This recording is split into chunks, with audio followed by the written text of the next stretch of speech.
My dear brothers and sisters in Islam, a few days ago I got a call from somebody outside of our community. It doesn't relate directly to us. And it is an issue of a personal divorce that took place between him and his wife.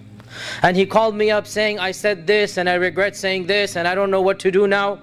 And subhanAllah, brothers and sisters, one of the most taboo topics that we don't like to talk about is the topic of divorce.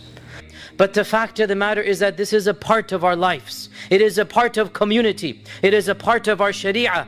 And the fact of ignoring it does not change the reality of its existence. And I will tell you, brothers and sisters, as a person who is active in Islamic fields in this country, traveling around the country, and having read studies and surveys, the sad reality is that our divorce rates, meaning the American Muslim community, is coming closer and closer to the mainstream divorce rates that are prevalent around us. Alhamdulillah, it's not that bad yet, but still, divorce rates used to be in the 1 digits. Now they are 20-30% in the second generation. In other words, in just a little bit of time, they will be equivalent to the divorce rates that we have prevalent amongst this country. And the problem is, brothers and sisters, the problem is most of these couples, they didn't follow the Islamic procedure.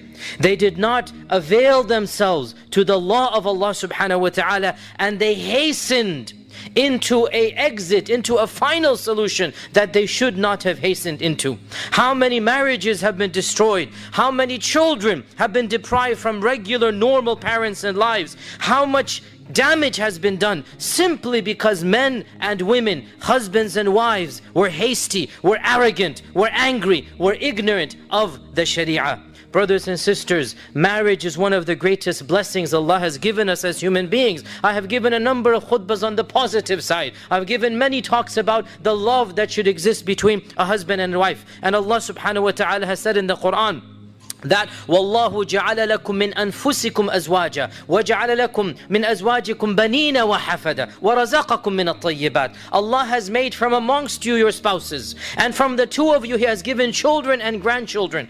So which of the blessings of Allah will you deny? Allah has given you so much good from your spouses, from your children, from your grandchildren. And Allah subhanahu wa ta'ala mentions that of His signs is the love and mercy that exists between a husband and wife. We know our mother and father Adam and Hawa, that before even Allah Azza wa Jal told Adam to enter Jannah, Allah created Hawa for him even before he was in Jannah. وَقُلْنَا يَا آدَمْ أُسْكُنْ أَنْتَ وَزَوْجُكَ الْجَنَّةِ. And when they came down to this earth, Allah said, قَالَ اهْبِطَا مِنْهَا جَمِيعًا. The both of you go down. Subhanallah, brothers and sisters, even in this, we find a very important lesson.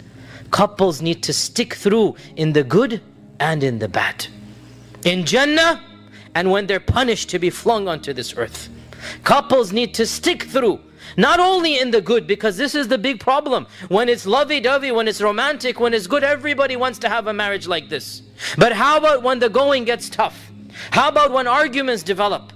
And this is the biggest problem, that Muslim couples, they hasten to the exit door, not realizing that exit door, it is like a fire escape. It's a fire escape. It should never be used unless there is an emergency, a threatening situation. You should not even think of the fire escape. It's there, you know it, but it's not something you think about. It's not something you want to use. Rather, it is only used in cases of dire necessity as a last resort. Unfortunately, brothers and sisters, we start thinking of the fire escape like the main entrance to our houses. And we start thinking, okay, khalas, if the going gets tough, like I exit my house through the regular door, I shall exit this marriage through the fire escape. And this is not the way that our Sharia has set up the normal institution of marriage. Allah subhanahu wa ta'ala calls marriage in the Quran مِيثَاقًا غَلِيظًا وَأَخَذْنَ مِنْهُنَّ مِيثَاقًا غَلِيظًا. You have taken from them a sacred covenant, a hard trust. مِيثَاقًا غَلِيظ. غَلِيظ means strict. Ghalid means sacred, and mithaq means covenant. So Allah calls marriage a sacred, a strict covenant, meaning a promise. And these strict promises, you don't just break them for the flimsiest of things. You don't break them because you had one argument. You don't break them because your temper was lost once, because she said something or he did this. Subhanallah,